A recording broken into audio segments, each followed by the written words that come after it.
Assalamualaikum mga kapatid. At ito po ay gumawa po ako ng bulgur fila kofta. Ito po yung pagkain ng turkey. At ayan po, pinakuluan ng tubig at ilagay po siya doon. At ayan, gagawa po tayo ng kanyang sauce. Tomato sauce po yung ating gagawin para po ihalo po natin dyan mamaya.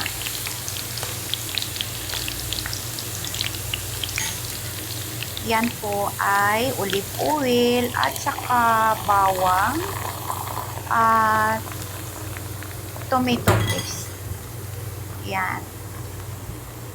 Lagyan mo ng isang kutsara na black pepper at isang kutsara asin, isang kutsarang salsa at 3 kutsarang tomato paste. Ayan na po. Diyan po natin ilagay yung tomato sauce sa ating bulgur fila kofta. Ayan, at nilagyan ko din siya ng parsley leaf para po maganda siya tingnan at nakakasarap naman pag titingnan mo na maganda po yung pagkagawa. Ayan. Yan po.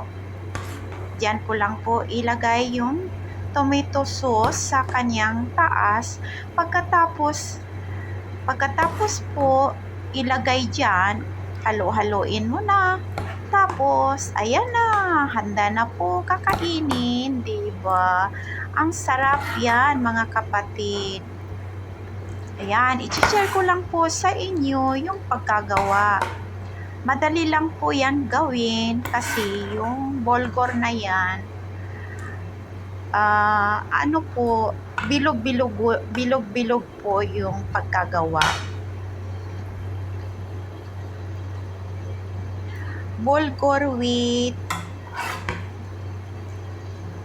2 basong bulgur with at 2 baso na mainit na tubig at 1 kutsarang asin, 1 kutsarang salsa. Yun lang. Tapos, halo-haloin mo siya at hayaan mo muna siya na malambot at gawin mo na siya ng bilog-bilog. Ayan po. Magandang tingnan po yung pagkagawa ko. Nakakasarap. Ayan. Magandang pagkain yan. Pagkain po yan ng turkeys. Kahit yan lang po ang kakainin mo na nakubusog ka na talaga. Subukan po ninyo mga kapatid. Gagawa po kayo niyan. Yan. First time ko lang po ito ginawa kasi pinag-isip-isipan ko na gagawa talaga ako. Masarap talaga. Super sarap mga kapatid. Maraming salamat sa inyong panonood. Masalamat!